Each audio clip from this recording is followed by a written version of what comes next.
नमस्कार. तर आपण आता वेळे आणि गुळूमच्या मधोमध जो रस्ता आहे ना तेथे आहोत आणि इथे आज सणांमुळे भरपूर आज वाहतूक आहे, नाहीतर रोड असा पूर्ण खाली असतो आणि मुंबईला जाण्यासाठी आम्हाला इकडे वेळावरती यावं लागतं आणि तिथून पुढे गुळूम लागतं आणि त्याच्यानंतर चांदवड. तर खूप छान असा सनसेट आपल्याला बघायला मिळतो इथे. खूप सुंदर असं आल्हाददायी वातावरण आहे आणि खूप छान वाटतं. हा यूट्यूब बघता ना, तर बघा ऑन दी वे माणसं पण आपल्याला भेटतात यूट्यूब करत.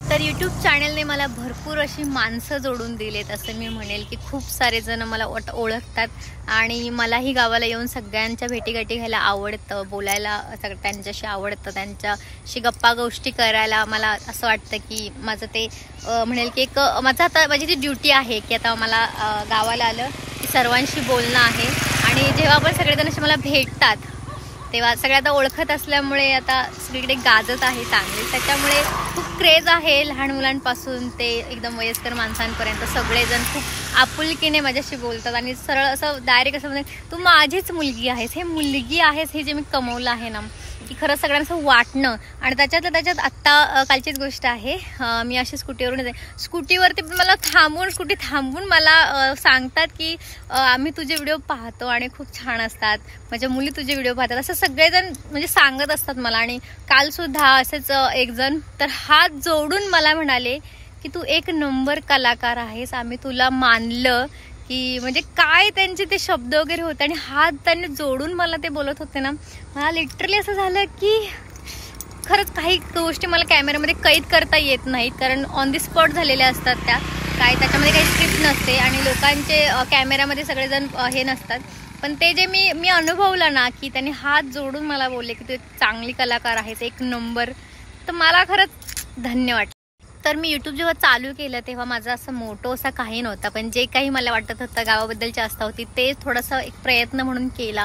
पण तो माझा प्रयत्न सगळ्या लोकांपर्यंत इतका पोहोचत आहे की माझी छोटीशी गोष्ट पण त्यांना खूप आठवते आणि त्यांच्या मेमरीमध्ये अशी बनून राहते फिक्समध्ये आणि एक आपलं घरचं एक अटॅचमेंट झाल्यासारखं असं झालं आहे. आणि सगळ्यांचं असं प्रेम मिळतं, जे प्रेम त्यांना कळत नाही, सबस्क्राईब करणं त्यांना कळत नाही, लाईक करणं त्यांना कळत नाही, कमेंट करणं त्यांना कळत नाही, पण जेव्हा समोर येऊन त्यांच्या शब्दामध्ये जेव्हा मला बोलतात, म्हणजे त्यांचं भावना व्यक्त करतात, एक्सप्रेस होतात, ते मी स्वतःही कुठल्या शब्दामध्ये व्यक्त करू शकत नाही, एवढं मला प्रेम मिळत आहे यूट्यूबकडून, आपल्या लोकांकडून.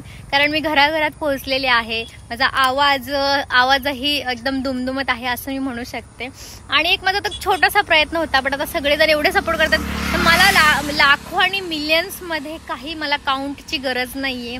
माझ्यासाठी एक सबस्क्रायबरसुद्धा लाख सबस्क्रायबर आहे, कारण तो मला 100% ओळखतो, माझ्यातली मी जी आहे ती त्याच्यापर्यंत पोहोचते. त्यामुळे माझ्यासाठी मी म्हणेल की मला आता धन्य वाटतं की सगळ्या लोकांपर्यंत मी पोहोचते, माझे विचार पोहोचतात, आपली मराठी भाषेसाठी जो प्रयत्न करते तो पोहोचतो. त्याच्यामुळे खरंच थँक्यू सगळ्यांनाच, थँक्यू सो मच. आणि असंच प्रेम करत राहा आणि अजून गाजायचं, आपल्याला खूप काही करायचं.